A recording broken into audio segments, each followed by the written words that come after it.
Well, greetings and salutations, everybody. Welcome to my YouTube channel. My name is John Campea, and this is a companion video. What are companion videos? Well, I'm awfully glad that you asked to see every day on the John Campea Show, Monday through Friday at 9 a.m. Pacific Standard Time. We take live questions from the audience, but we don't always have time to get around to all the live questions that get sent in.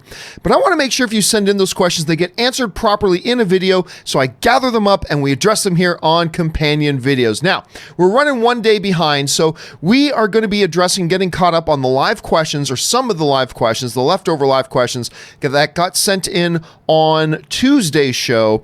Those are the ones we're going to be addressing right now. So let's not waste any time and let's dive right into it. And the first question we're going to start getting caught up on here today comes to us from James Lockman, who writes, John, you've said before you don't mind remakes because even if they're bad, we still have the originals. I look at the Disney-Sony situation the same way. It's a shame that they couldn't work things out, but hey, we'll still get some more Spider-Man and MCU movies, and that's still a win for us fans. Oh, I completely agree. I mean, look, worst case scenario, that comes out of the fact that this Disney completely botched this deal with Sony and they kicked Spider-Man out of the MCU and whatever. The fact of the matter is, we still have Spider-Man Far From Home, which was really good.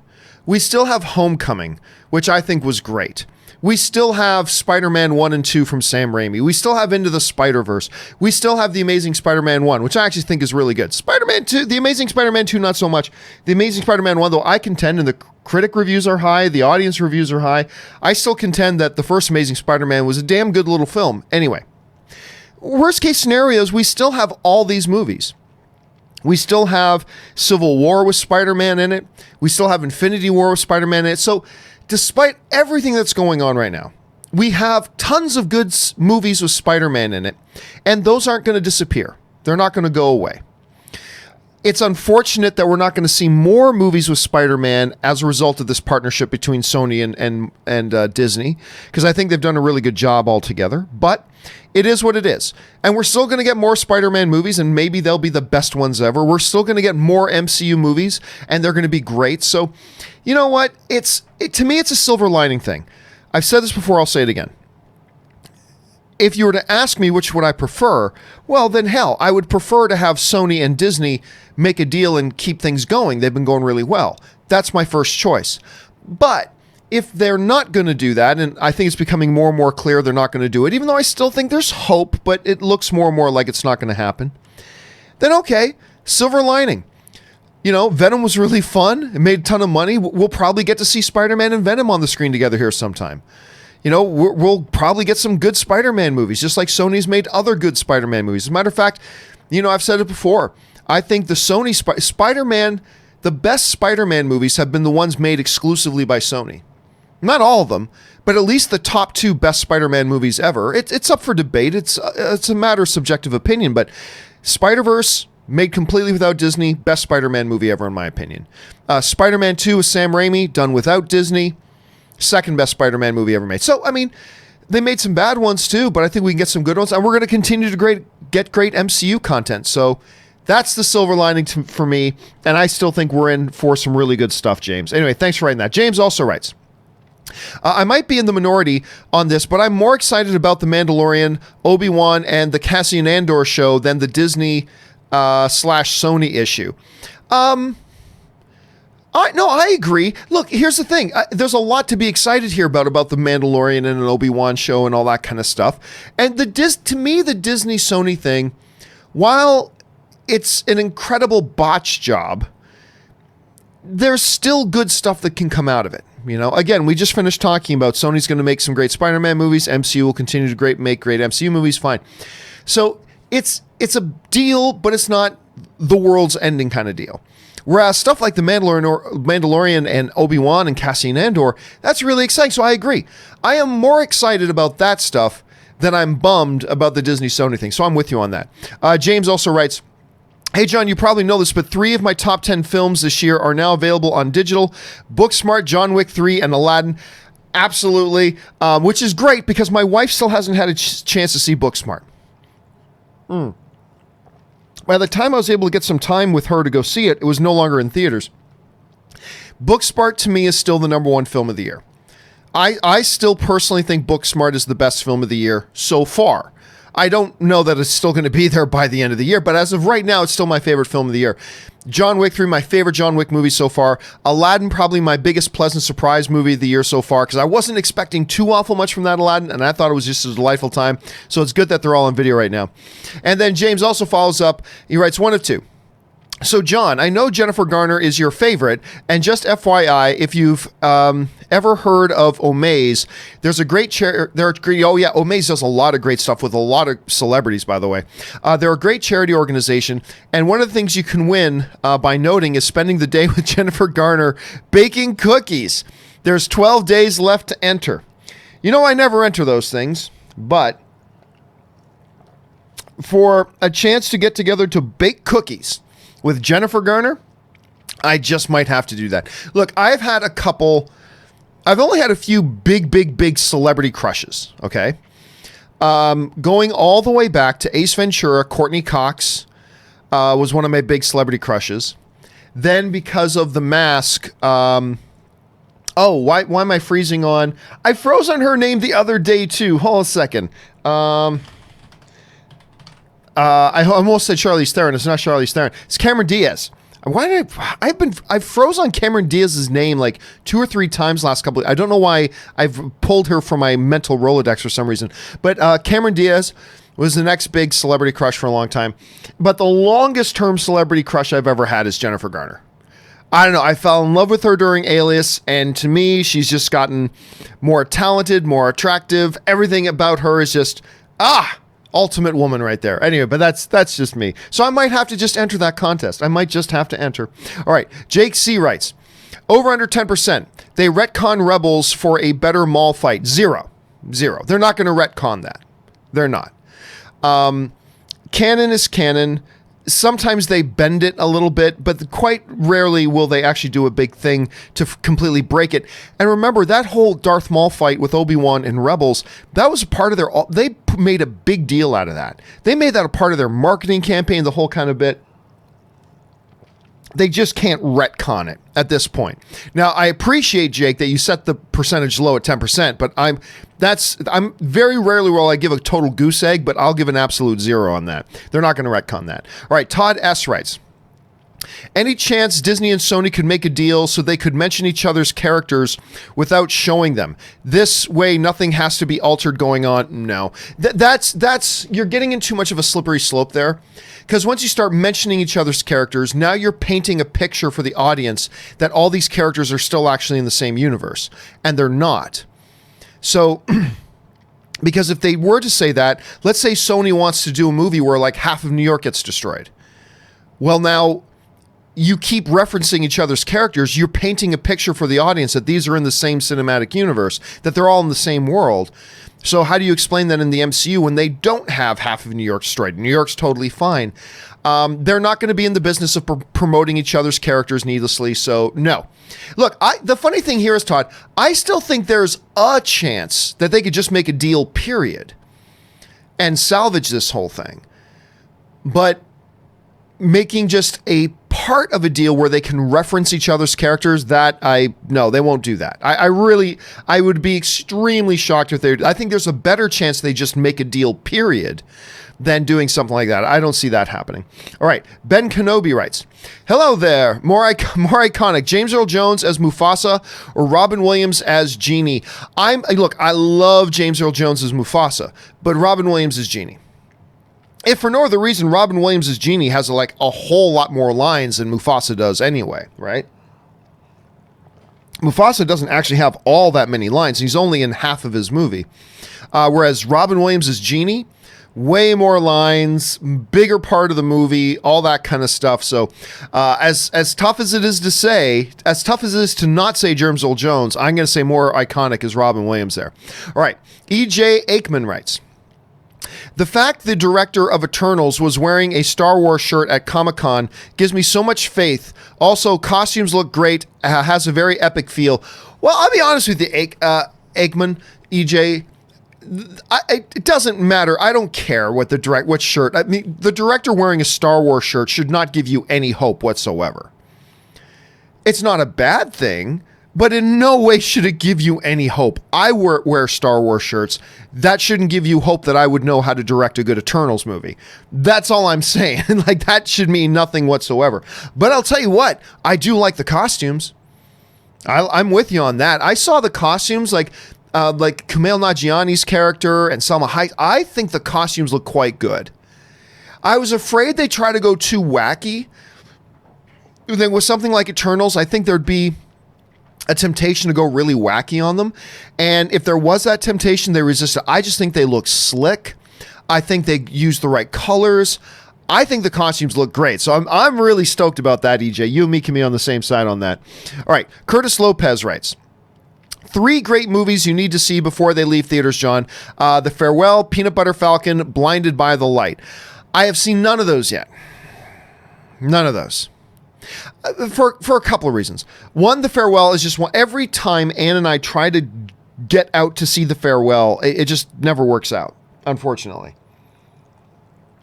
But, I mean, it's just been one of those things.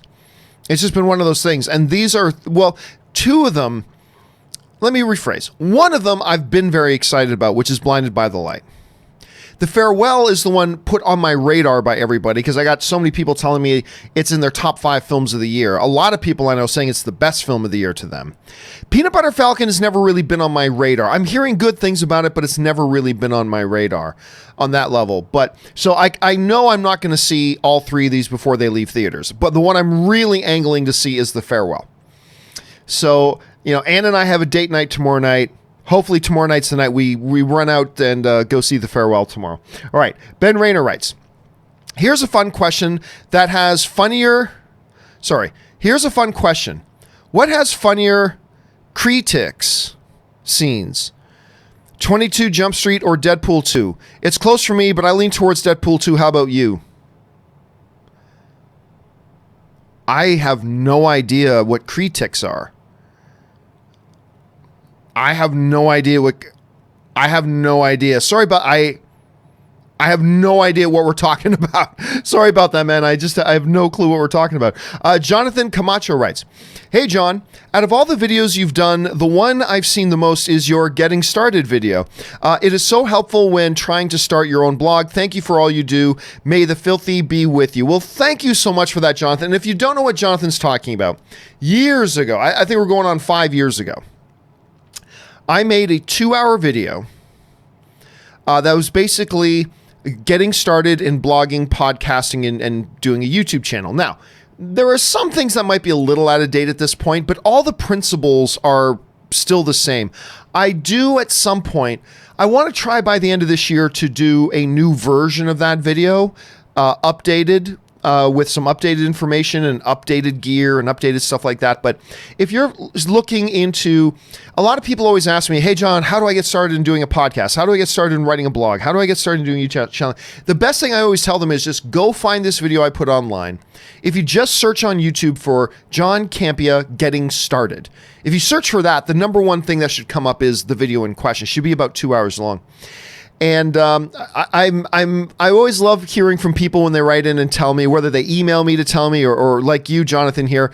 I love it when people find that video useful, because I believe we need to get more people in the fan community involved in online punditry.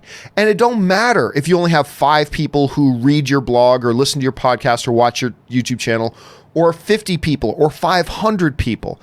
I just think more people need to get involved in adding their voices to the conversation.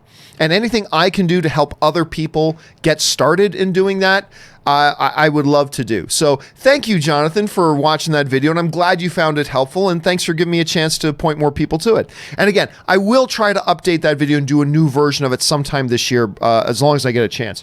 Okay, thanks for that, man. Collins E. writes, it's pretty, but I'm bothered with everyone referring to the episode 9 footage as a trailer. Oh, no, I agree. It's not a trailer. As a matter of fact, at D23, right before they started, as they were introducing it, J.J. Abrams, right before they played it, made a point to say, now, this isn't a trailer. We couldn't get that done in time, so this isn't a trailer, but we wanted to throw something together for you guys to watch. It's just semantics, I agree. But if we're going to be technical about it, that Star Wars Episode 9 thing that dropped is not a trailer. That's just a bunch of collage footage from the original trilogy mixed in with a little bit of new footage now. And while the Star Destroyer shot and while Rey with the double red lightsaber shot, shots are great, those are just momentary. They could have just released those as stills. I mean, it's not a trailer. So I'm with you on that, Collins. I'm totally with you on that. It's just semantics, but I'm with you on that. All right. Devilman sends in a really big super chat. Thank you for that, Devilman, for supporting the channel on that level. I'm with you, John. Rey's dual lightsaber in the clip is way too elaborate of a design to just be a scenario envisioned by the Emperor Palpatine or a dream sequence. It's got to be either her clone or twin sister. Well, okay. So what Devilman is talking about is the predominant theory right now amongst most people about what is that we saw with Rey with the red lightsabers. The most predominant theory and most popular theory right now is that it's a vision of some sorts. Whether it's Rey having a horrible dark dream, or whether it's Palpatine describing his evil plan and then seeing it, this vision of it being played out. The one has, and it very well could be that. Actually, it's probably that. The one hesitation I have about that, though, is that's a rather elaborate lightsaber just for a dream or a vision, right? Like, I would think that if Rey was having that dream, and it was just some dark dream she was having, I would assume she would probably just see her lightsaber in her hand, at maybe Kylo Ren's lightsaber. Why she would see something like as elaborately designed and specific, like this double butterfly hinged dual lightsaber that we have never seen in the movies before, I don't, that doesn't make a lot of sense to me. Now, I will stop short, though, Devilman, of saying it can't be a vision. It must either be Rey or a clone or Rey's twin. I wouldn't go so far as that. I would just say it causes me pause when thinking about it as it just being a vision sequence. That whole thing about the elaborateness of the design of the lightsaber gives me a little pause in accepting that maybe it's just a dark vision or a dream sequence of some sorts. But it doesn't make me go, it is therefore impossible to be a dream sequence, you know? But I'm telling you what, I am buying more and more into this idea of it either being a twin, because twins have a very solid foundation. The whole theme of twins in Star Wars, both expanded universe and canon, is, you know, very entrenched. Twins with Luke and Leia, the Solo twins, Jane and Jason, you know, they've had a history of that. So it wouldn't be a big stretch of the imagination to imagine that J.J. Abrams wanted to follow through on that mythology as well. That's possible. Or a clone. Clone has become a very dominant theory as well. But yeah, we'll see, Devilman. We will absolutely see. We'll wait and see. We'll find out soon. All right. The Film Don writes, just saw Gangs of New York, Lewis. Wow, I know, you know, it's crazy. Here's the stupidest thing about that, and let me bring this up here. Daniel Day-Lewis. Okay, so Daniel Day-Lewis was, where is it? Gangs of New York, Gangs of New York, Gangs of New York. He was nominated for Best Actor in a Leading Role for Gangs of New York. He didn't win. Here's the funny thing. I don't even think, as good as Daniel Day-Lewis is in Gangs of New York, which is stupid, I don't even think it's in his top 3 best performances. I think his performance in My Left Foot was better. I think his performance in Lincoln was better. I think his performance in There Will Be Blood was better.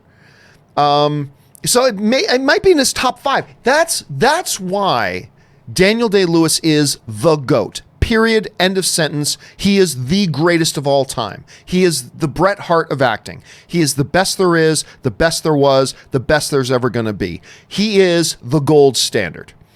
Because you've got a movie like Gangs of New York, which for 99.99% of actors out there, if they had that performance that Daniel Day-Lewis had in that movie, they would every actor in the world will call that's the best acting they've ever done. That's the best movie they've ever done.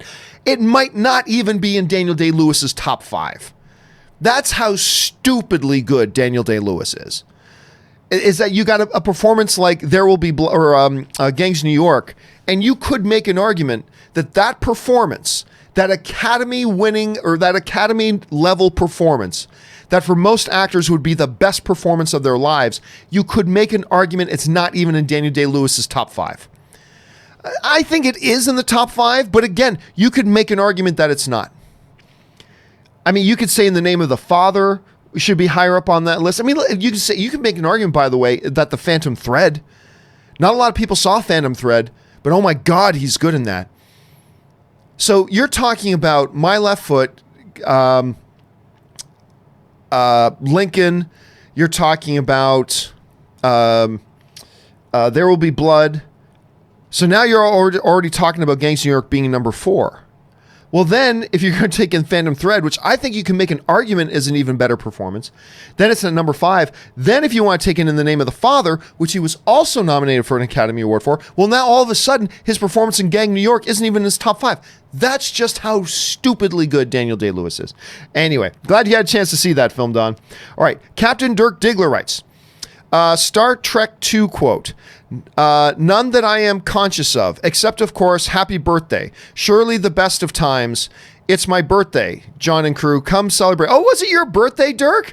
Oh, that's fantastic. Belatedly, happy birthday to you, Dirk. I hope you had a fabulous year. I hope you had a fabulous day. And I hope you have a fabulous year ahead of you with this new year to come, Dirk. That's amazing. I hope you had a great birthday, man. Again, I raise a glass and happy birthday to Dirk. Well done, my friend. All right.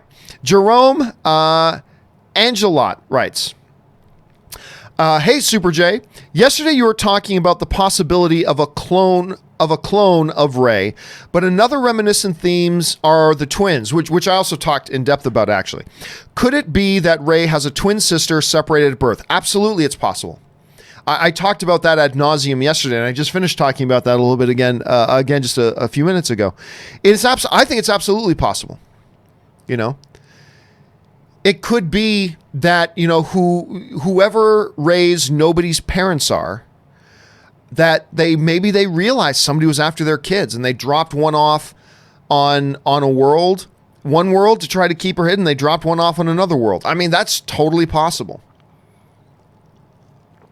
It would stay consistent with a running thematic idea throughout Star Wars. JJ loves adapting those classic themes in old Star Wars stuff. It's absolutely possible. I'm not going to say it's probable, and I'm not going to say it's the number one theory now. I still think the number one theory is probably the whole Vision or Dark Dream or something. Number 2 is probably clone, but I'll go twin as number 3. I'll go twin as number 3. Now watch, it's probably none of those things at all, but I'm going to go with that. I absolutely think that twin is a very viable possibility. Not likely, but I think a very viable possibility. All right. Daniel Joseph writes, this Marvel/Sony PR battle be like Sony. It's over, Mickey. I have the high ground. D23. You underestimate my power. I mean, it really is. And a lot of people are surprised when I say, look, I completely blame Disney for this. I look at all the information that's presented, and I've said this before, I will say it again. I just don't know that unless you have a pair of Mickey Mouse-shaped rose-colored glasses over your eyes blinding you, I don't know how anybody rationally looks at the situation and doesn't come to the same conclusion, that this is 100% Disney's fault. I am a massive Disney fan. Sometimes I'm accused of being too much of a Disney fan. I'm a big Disney fan. I don't apologize for that, but that does not mean I will not call them on their crap when they pull crap like this. And I 1000% believe that they are absolutely to blame for this situation. Sony wanted to keep Spider-Man in the MCU. Sony wanted to keep this deal going. It was Disney that sabotaged this whole thing. It was absolutely Disney that sabotaged this whole thing. And yeah, I mean, it's unfortunate, but life goes on. The MCU will be perfectly fine without Spider-Man. Spider-Man will be perfectly fine without being in the MCU.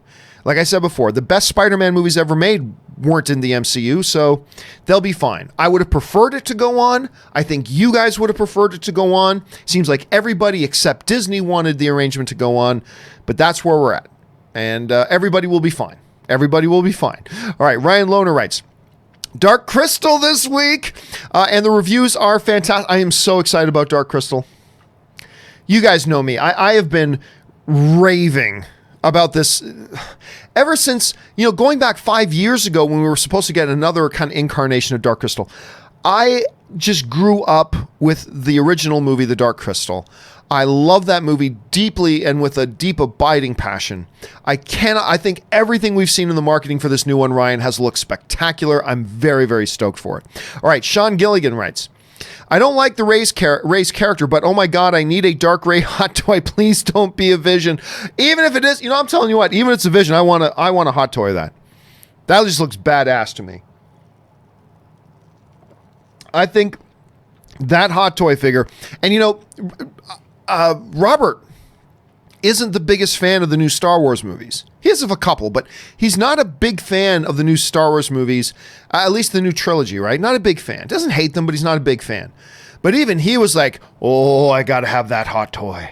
I got to have that hot toy. He was just like you, just like me on this one, Sean. I would love a hot toy of that, because that just for the mechanics of the lightsaber alone, I'd be down for that. All right. DC writes, on the bright side of the Spider-Man deal debacle, we won't have Iron Man Jr. anymore. Again, I think there are a couple of bright sides. I would prefer that the Disney Sony deal continued. But if it's not, there are at least a couple of silver linings. One of the big silver linings that we'll probably see Tom Holland and Tom Hardy together at some point as Venom and Spider-Man. That's great. But maybe the biggest silver lining for me is no more frickin' Iron Man Jr. Now don't get me wrong. I love the relationship between Peter and Tony. I did. I love the relationship between them. But I did not like, and I never did, that they reduced Spider-Man to just a little Iron Man Jr. knockoff. Spider-Man doesn't need an Iron Man suit. Spider-Man is Spider-Man. All right? He doesn't need an Iron Man suit. That's not what Spider-Man is.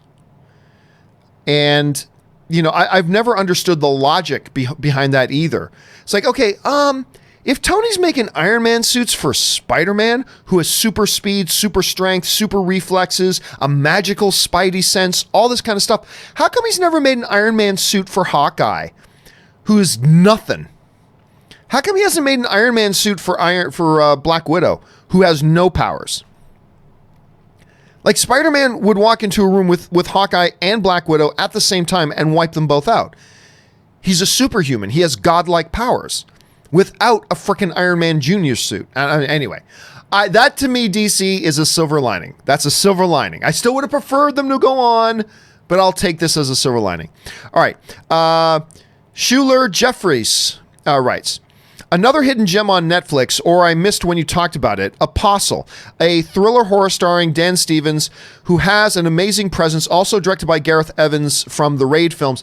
I have heard about it, but again, Netflix is so utterly pathetic at promoting their content. Just so utterly awful at promoting their content. I've never even stumbled across it. I've heard a few people talk about it, but as I go through Netflix, I've never even stumbled across Apostle. So, no, I'll tell you what, though. You know what I did watch? Because I took most of the day off today. Some of you who watched the show yesterday, I had a little bit of a rough day yesterday. I'd found out a friend of mine died, and I needed the day to process that. But while I was just kind of sitting around relaxing today, I was going through Netflix, and there was a movie that a few people had told me about. Some of you guys wrote in and talked about, actually. And it was called I Am Mother. And I came across it, and Hilary Swank's in it. And I thought, all right, I'll give this a shot. It's a really nice little sci-fi movie. It's a nice little sci-fi movie. I enjoyed it. Only like 3 characters in the entire film. That's it. It's like one environment. And it's a really nice little sci-fi movie. I enjoyed it quite a bit. So thank you to all of you guys who pointed that one out to me. But yeah, man, Schuler, it's tough. It's tough. Netflix is just so bad at promoting their material. Anyway, Jubilera writes, so I saw the new Aladdin movie last night. Really liked it. That's great. I really enjoyed it too. Also, I guess I have a new celebrity crush now in Naomi Scott. So beautiful and talented. I'll tell you what. I love Lion King. I love the new Lion King. Love it. Not everybody does, and I respect that, but I loved it. However, I didn't love everything about it. And one of the things I did not love about it, honestly, was that Beyonce song. You know, that new song that they added into the movie as they're running across the plains to go back to Pride Rock.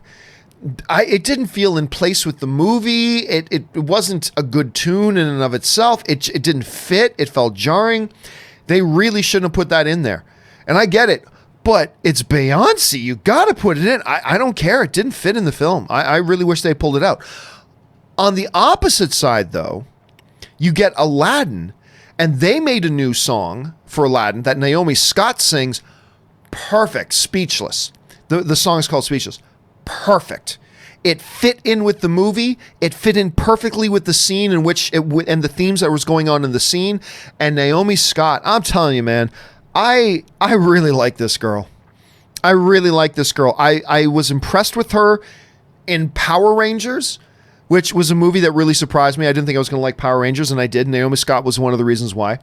And I just thought her singing in Aladdin was amazing. Now, all due respect to the dude who played Aladdin, Mina Massoud, who I think did a very, very good job in that movie. But you can tell he's not primarily a singer, right? I thought he did a very good job in the movie. But it's so funny when you get to the song Whole New World. And you hear Mina Massoud singing his parts. I can show you the world. You know, and it sounds good. It sounds good.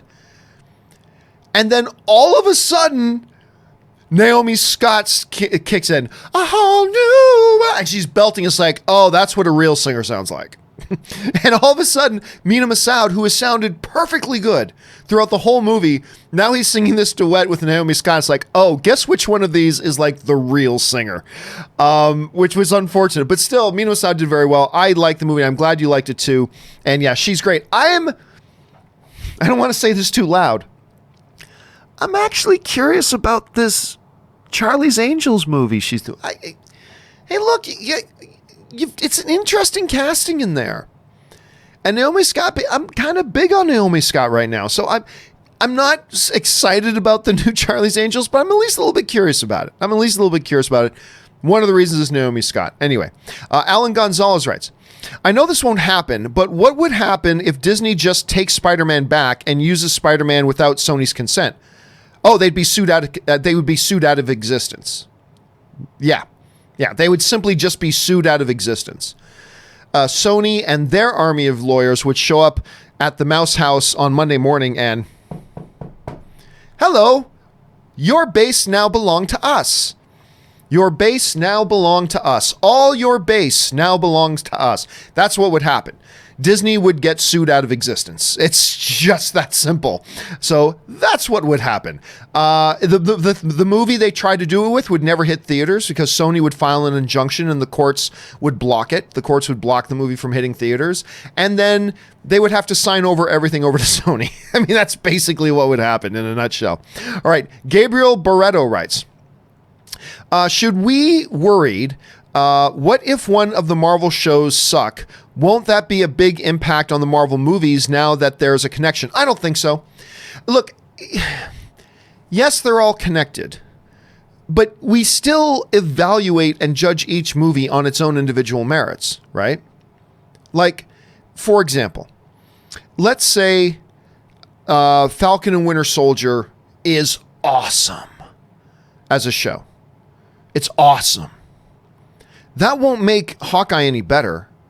Like, if Hawkeye is bad, then it's still bad. It doesn't matter how good Falcon and Winter Soldier is. If we then tune in and watch the Hawkeye series and it's bad, it's still going to be bad. It's just that simple. And in the same way, let's say Hawkeye and Winter Soldier sucks and it's terrible. Okay. But if Hawkeye's brilliant, Winter Soldier and Falcon and Winter Soldier's suckiness isn't going to take away from how good the Hawkeye series is. I mean, yeah, they're all in a connected universe, but they're still individual projects. You know what I mean? So, no, I don't think it's a big deal if one of the shows sucks. It really doesn't. It's unfortunate if it does, but it really won't make that big of a deal. Now, if 3 out of the 4 of them are terrible, well, that has larger repercussions. But if you're just talking about a single movie sucking, does that affect everything else? Nah. Nah, they're still their own standalone individual project, so I wouldn't worry about that at all. Let's see here. Stubble McShaved writes, over under 20% Rey is a clone of Leia? I'll go way under on that. Way under on that. And not a 0, but 20% is way too high for me on that one, Stubble. I'm going to go way under on that. Not a 0, but way under 20. Dan Allen writes, hey, John and crew, did you hear that the new... probably meant news, that Netflix is foregoing a theatrical release for The Irishman? Yeah, not surprised, because here's the thing. Most movie theaters chains have a rule that they make all the other studios abide by. There's a 90-day theatrical window. So yeah, fine, we'll play your movie in our theaters, but then your movie has to exclusively play in theaters for at least 90 days. Before you put it out on home video and stuff like that. Every studio abides by that. Netflix would be no exception. They would have to abide by that as well. So from what I understand, Netflix is saying, we want to put The Irishman in theaters, and then we want to put it up on Netflix like 2 weeks later. And the movie theaters, understandably, are going, ha ha ha, that's funny. No, they can't let them do that.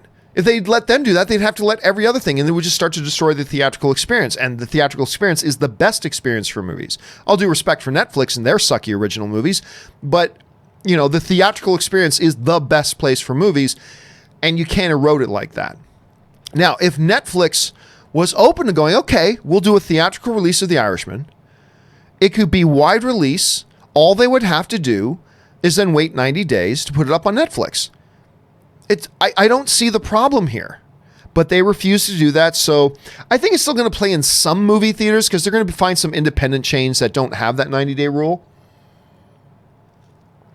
which sucks. But yeah, so not a surprise though, Dan. Not a surprise. Netflix never has put out a movie, any of their original movies, to have a wide theatrical release. They've never done it. So it's really no surprise. I was never expecting I would have been shocked if Irishman was getting a wide release. So anyway, there's that. All right, Walden writes, hey guys, Rob, the close-up shot of the Star Destroyers, it does appear to have a few lights, that a few lights are on. Just a heads up, may the force be with you. Yeah, they do. Not many though. So it kind of looks like they still might be hiding, you know? It looks like that shot of all those Star Destroyers, it looks like they're in some kind of nebulous cloud, and they're clearly not running with all their lights on. They got a few lights on here and there, but they might be in a hiding mode. Then again, I'm just taking wild speculation here, Walden. Wild speculation. But your observation is true. There are a couple lights on a couple of those Star Destroyers for sure. All right, Alan Gonzales writes, maybe Palpatine's plan is make Rey kill Kylo, and then she falls to the dark side and she becomes a Sith. I mean, that's kind of classic Palpatine, isn't it? That's classic Palpatine. Get one Force user to kill the other guy, and then take his place at my side. I mean, that's classic Palpatine. It would be right out of Palpatine's playbook. So that very well could be it. Or he could be after both of them. Or he could just want to destroy both of them. Maybe Palpatine, after his unfortunate experience with Luke Skywalker, thinking he was going to turn Luke Skywalker, and it turned around and bit him in the ass. Maybe Palpatine's learned from that lesson, is now just like, nope, just going to wipe any other Force users out there. I'm just going to wipe them out. Just going to wipe them out. Although then there's that whole Sith rule of 2, and maybe he does need to press this. I don't know. We have to keep our eyes open for that, Alan. All right. Mike Oxmall writes, got sleepy driving from San Diego, searched for Regal Theater with reclining seats, used Regal Pass and took a nap.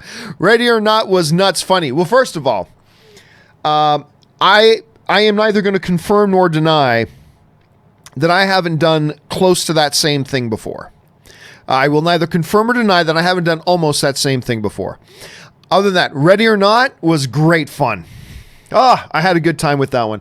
I actually put a quick I didn't do a full review of it because it had already been it had already been in theaters for almost a week, so it's too late for me to do a full review. But I did put up on my channel just a quick 1-minute reaction as I walked out of the theater of it. Very fun film. I had a very good time with Ready or Not.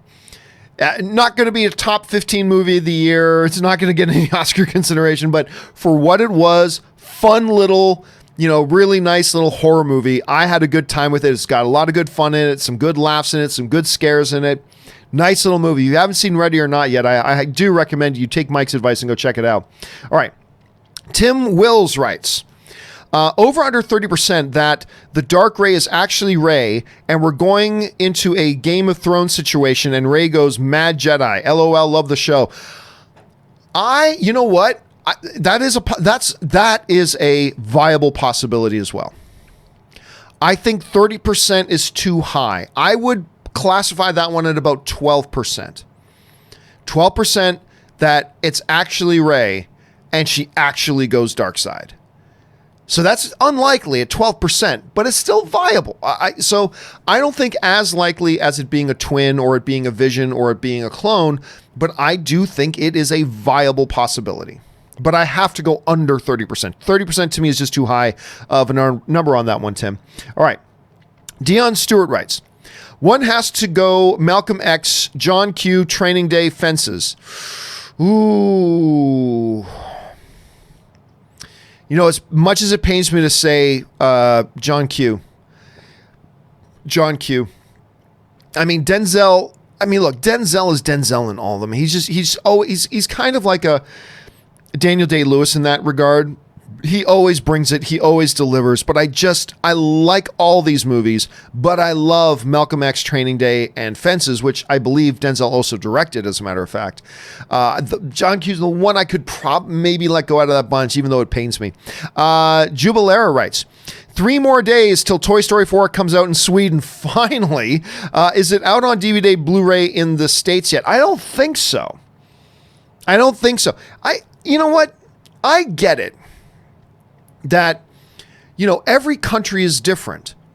And the most ideal release time for a movie in one country might be different for an ideal release time for that movie in another country. I understand that. I do. But when you start talking about months of difference, you got to tighten that up.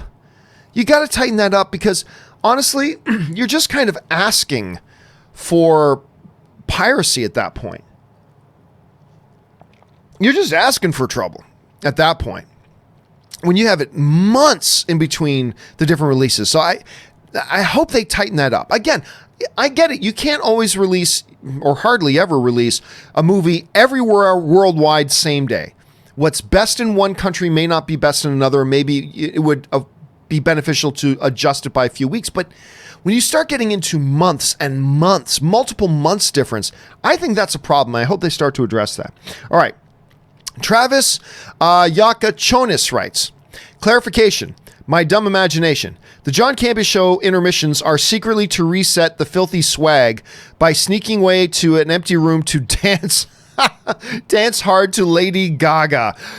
Maybe, so as you guys know, during the John Campea Show now, I've been doing this for a while with open mic on the weekends, but I have started to employ, because now we do buy or sell instead of the movie news feed. Mostly based on your guys' feedback. You guys were asking for, hey, movie news feed is good, but we want to hear a little bit of input from the panel. It's like, okay, well, we can't do that pre-recorded. We have to do that live in studio. So we kind of rearranged it and made it buy or sell. But what movie news feed used to give us was like a 3-minute break where we could run, hit the bathroom, we could stretch our legs, we could refill our drinks, all that kind of stuff, because we're talking for a long time straight.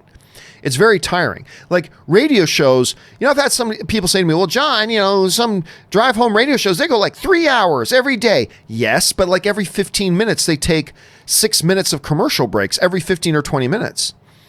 Like me, I take like 1 3-minute break in a 2.5 hour show every day.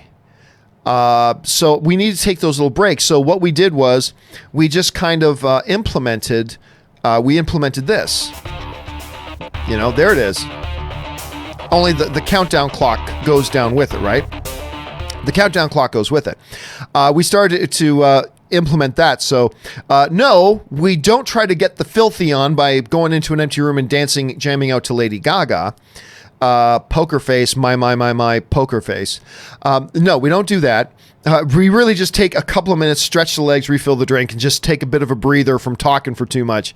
So anyway, there's that. Anyway, thank you for the imaginative idea of that, though, Travis. All right. The McDougal Bugle writes, Money can't stand between Happy Hogan and Aunt May. I know. That is actually, you know what? Narratively, that is the one sad part to me about all this. Like, everybody's worried about, but what about the post-credit scene in Far From Home? Where are they going to go? Who cares? That J. Jonah thing was just a fun little plug-in in a post-credit scene. It doesn't have any meaning. Who cares? But to me, narratively, the part to me that I'm really sad we don't get to explore more is Happy and Aunt May. Come on. I was buying into that. I was digging that relationship. And I very rarely buy romantic relationships in my comic book movies, but Hap and Aunt May? Come on. Jon Favreau, Marissa Tomei? I was down with that. I wanted to see more of that. That is one of the sad things there, McDougal. All right. Nmander33 writes, although I'm nervous about how Coming to America 2 will do, well, me too, I am excited about the cast. Got to have Mr. McDowell and his golden arcs. Here's the thing. Look, is this movie coming late? Yes. Coming to America 2 is a movie that should probably happen 10 years ago. That being said, every time they're announcing all the new people and older people returning, I'm just getting more and more excited. I mean, even if it was just Eddie and Arsenio Hall, I would be excited. But the fact that they're bringing back so many of the original cast, it's going to add a real thick layer of nostalgia to it, which will help. But it's still got to be good, and it's still got to be funny. And for all we know, this movie's going to be terrible, and I'm worried about it being terrible. But I also have some good enthusiasm for it. I also have some high expectations, and I think we're going to be in for something good. I'm just believing we're going to be in for something good, and I'm excited to see it, man. All right, Matt Torres writes, in The Force Awakens, when Rey first feels the Force, Obi-Wan said, "These are your first steps." In the D23 teaser, the Emperor whispers, "Your journey is almost complete," before Rey steps out. Interesting. True, but I wouldn't go too far, Matt, in trying to draw connective tissue between those two individual events, right?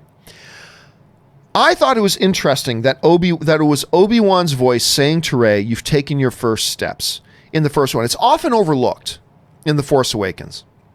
And by the way, The Force Awakens is my favorite of all the new Star Wars films. For me, it's The Force Awakens, Rogue One, Solo: A Star Wars Story, and The Last Jedi. That's the order for me of the new Star Wars films. I absolutely love The Force Awakens. I think there's a lot of great little moments and stuff like that. That being said, while I think not enough attention gets paid to the fact that Obi-Wan says that line, I don't know that I would draw a connection between that and the Emperor speaking, saying, "Your journey is almost complete." I'll be honest with you, I'm leaning ever so slightly, I'm leaning that he's actually talking to Kylo Ren. I'm leaning to the belief that he's talking to Kylo Ren. Totally possible he's talking to Rey. And I'm not thoroughly convinced he's talking to Kylo. Not at all. But I would lean a little bit more towards that than I would to the Rey situation. So there could be a connective tissue there between the two different sets of lines. But right now, I feel like that would be a bit of a stretch. We'll find out, though. I mean, the movie's only like 4 months away.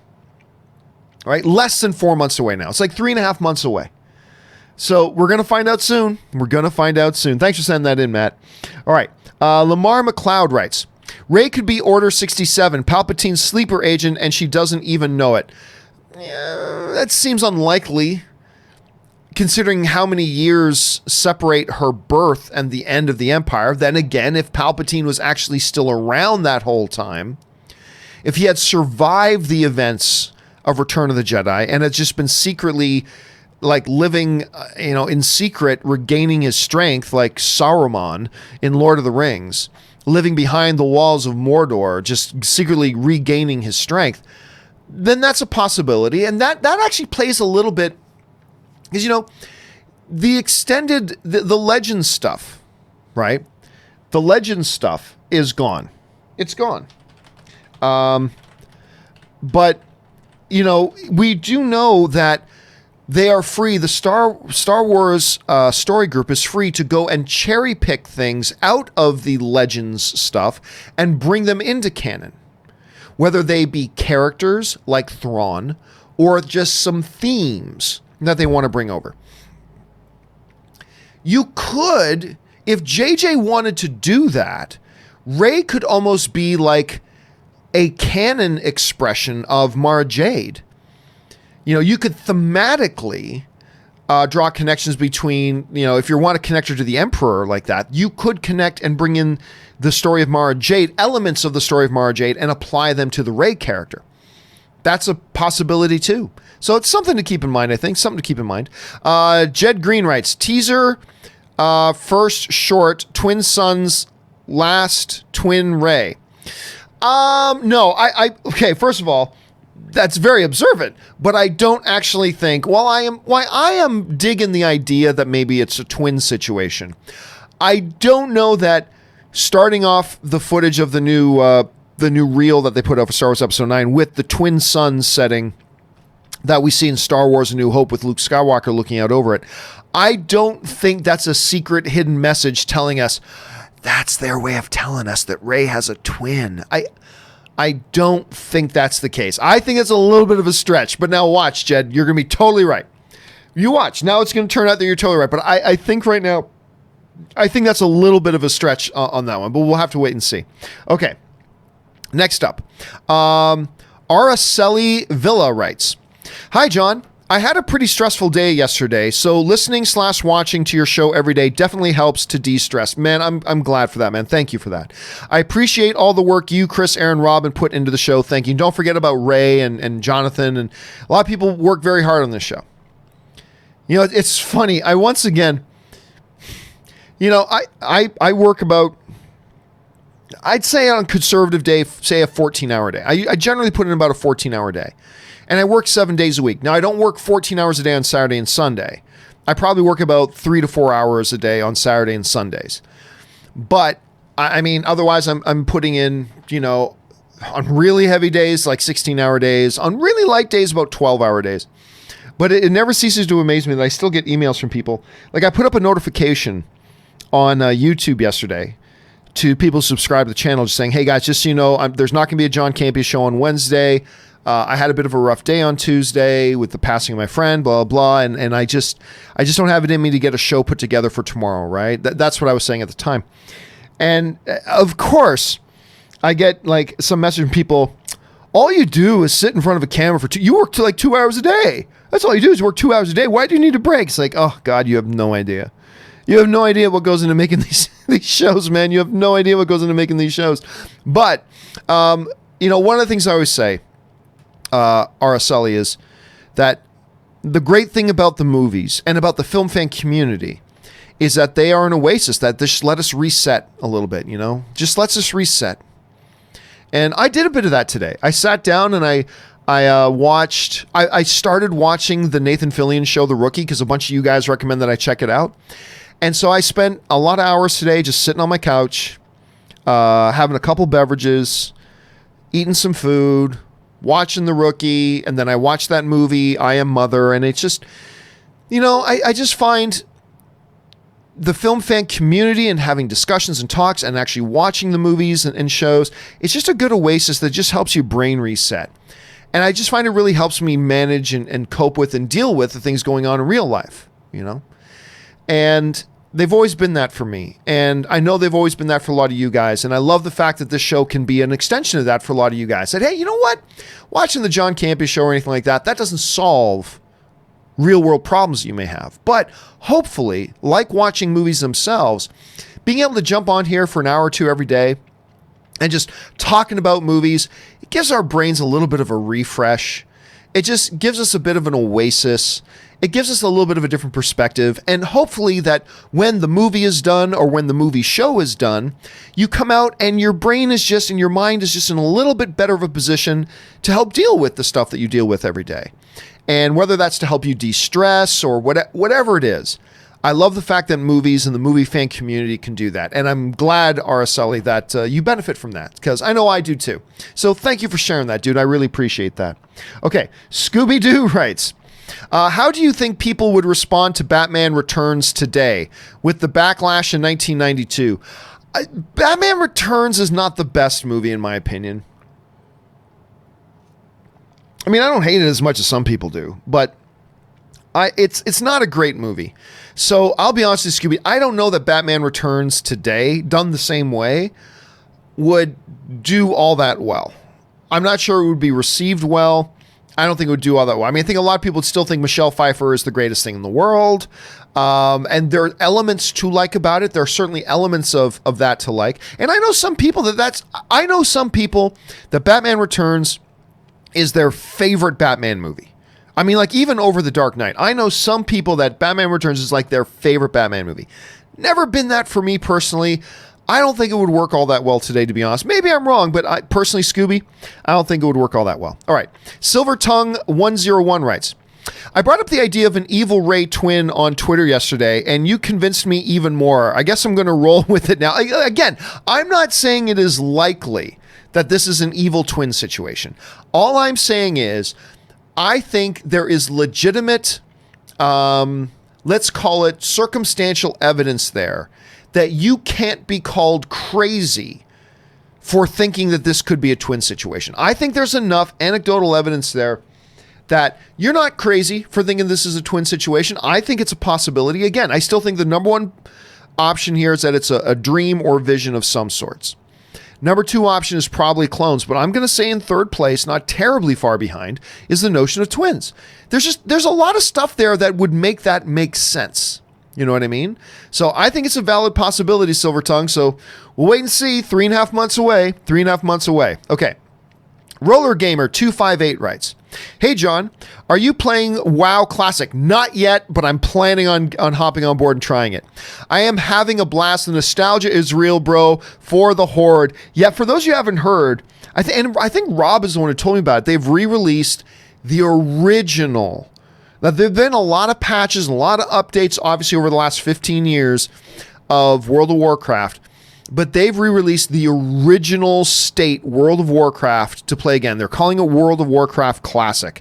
And I am actually thinking I'm going to jump on board and do that. I haven't done it yet, Roller Gamer, but I think I'm going to do it. So, yeah, I'm kind of excited about it. Maybe I should do play and chat with that. Maybe I'll launch it up and do play and chat with that. I can't even remember how to do things in the original game. So maybe maybe this week, later this week, I'll start doing play and chats with the original World of Warcraft Classic. We'll see how it goes. All right. Lord Alucard writes, how will Disney Plus handle Anakin burning alive in episode 3? I mean, look, you can have mature moments in your movies. You just can't have movies or TV shows that are overall hyper-violent or R-rated stuff, whatever. Remember, Anakin burning in episode 3 is a part of a PG-13 movie. They can do that. It's not an R-rated moment. It's not a happy-go-lucky, zippity-doo-dah moment, but it is a rough moment. It's a rough moment, but you can get away, and I think on Disney Plus they can get away with rough moments, so I don't think they're going to alter that at all, Lord Alucard. I honestly don't think they're going to alter that at all. I think they're just going to play it as is. All right. Collins E. writes, I built a lightsaber last night at Galaxy's Edge, and it was surprisingly emotional. Disney nailed this experience. I'll tell you what, Ann and I went to Galaxy's Edge again the other night. We were at D23. I believe it was Sunday. We were at D23, and we thought, well, we're here, and we've got our Disney pass, so let's go to Disneyland. We went to Disneyland, went to Galaxy's Edge again. Let me see if I can... I don't know if I can find this. Let me see if I can. I'm not totally sure I'll be able to here. Let me take a quick look. Nope, I don't see it, unfortunately. Okay. So we went to... Oh, no, it is. It's right here. Let me see if I can pull this on screen for you. So we went to... It was actually my first time. That was Ann and I's first time going at night. And let me see if I can get this a little bit bigger. I'm not sure that I can, but let me see if I can. It was actually quite gorgeous at night. I thought it was really beautiful. And again, it was my first time being there at night with the lights on and the atmosphere, and again the music and I tell you what, I have criticized, and I will continue to criticize, that they had a massively missed opportunity. I think it was a mistake for them not to incorporate original trilogy stuff more into Galaxy's Edge. I think that was a terrible mistake. That said, it is an incredible immersive Star Wars experience to me. And the big main ride, Rise of Resistance, hasn't even opened yet. And people are losing their minds. The sneak peeks, I don't know if you guys have seen the sneak peeks for this new ride that's coming out, looks insane. And it's not even open yet. But I'll tell you what, when I go to Galaxy's Edge, I feel like I'm walking into the universe of Star Wars. I don't feel like I'm walking into any of the particular environments. Like, the great thing about the Wizarding World of Harry Potter at Universal is you feel like you're there in the movie. With Star Wars, you don't, but you do feel like you've walked into the world of Star Wars. It feels like you've walked into the universe of Star Wars. And it's very immersive, and it's wonderful. I have a great time, even though I think they dropped the ball by not incorporating more original trilogy stuff. I have never myself built the lightsaber. I just can't justify to myself dropping 150 or 200 bucks on doing that. Nonetheless, everybody I know who has gone in to do the lightsaber build, none of them regret it. None of them regret it. So I might at some point have to do that myself, Collins. I might have to do that myself. I'm a little bit envious hearing about your experience doing that. All right. Film Chris writes, do you think Toy Story 4 can win Best Animated Film? I'll tell you what, at this point, Chris, I think it's the odds-on favorite. I mean, right now, today, I would easily give it the win for that. Easily. But then again, it brings up certain questions. You know, Lion King, which I actually think Lion King is better than Toy Story 4, but I'm not in the majority. I mean, a lot of the critics didn't like it that much, and a bunch of the audience, about half the audience, didn't love it all that much. So I can't see it winning Best Picture. I'll still be curious to see if it gets nominated because, you know, will they... still a lot of people mistakenly look at Lion King as a live-action Lion King. It's not live-action. It's a totally animated film. So that'll be interesting. But honestly, I have a hard time imagining right now Toy Story 4 not winning Best Animated Feature. So I think it will. But again, we'll have to wait and see. All right, Film Chris also writes, best opening scene, Inglourious Bastards or The Dark Knight. Love them both so much, but I got to say Inglourious Bastards, masterful writing. Oh, yeah. Look, I'm not going to lie to you. I prefer The Dark Knight as a movie overall over Inglourious Bastards. But if you're just talking about opening scene, the opening scene in Dark Knight is great. Don't take anything away from it. It's great. But the opening scene in Inglourious Bastards has to be a top 10, maybe top 15 greatest opening scenes ever in a movie. I mean, when Christoph Waltz goes into that family's home, sits down for a glass of milk, and just has that conversation with the Jewish family under the boards in the floor, oh my God, it's so good. Again, taking nothing away from that opening scene in The Dark Knight. Nothing away from that. And I do prefer The Dark Knight overall, but that opening scene in Inglourious Bastards, I'll give that one the nod. All right. Sheepdog117 writes, Parks and Rec is literally my favorite sitcom. Of course, that's Rob. Why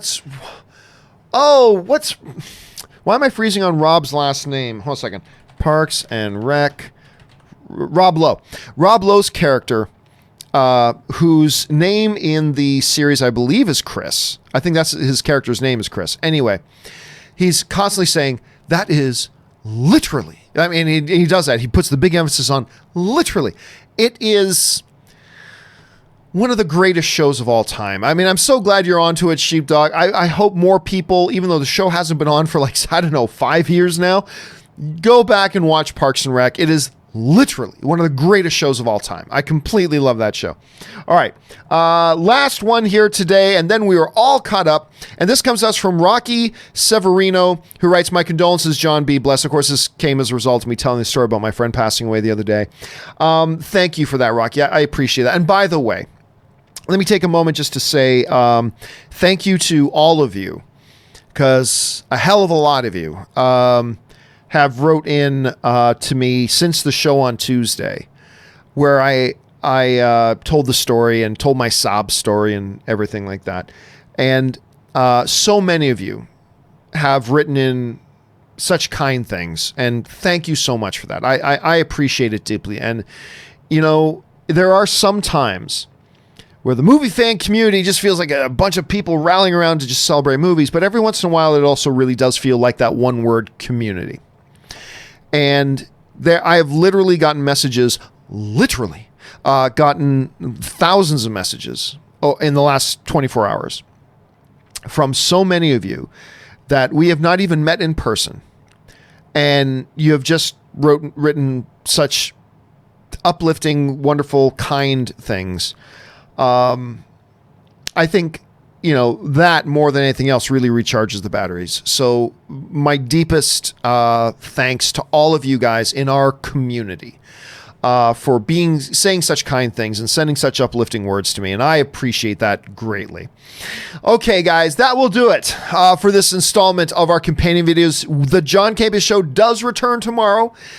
So make sure you come and join us. We've got all of our big topics, fun things to talk about tomorrow. I hope to see you guys there as we do get into all that stuff. So guys, again, thank you so much to all of you who sent in questions, not just because you gave us great fun things to talk about, but also because you supported the channel along the way as well. And again, thank you so much for all the kind messages you guys have sent to me. All right, guys, that will do it for me for now. My name is John Campea, and until our next video, guys, bye-bye.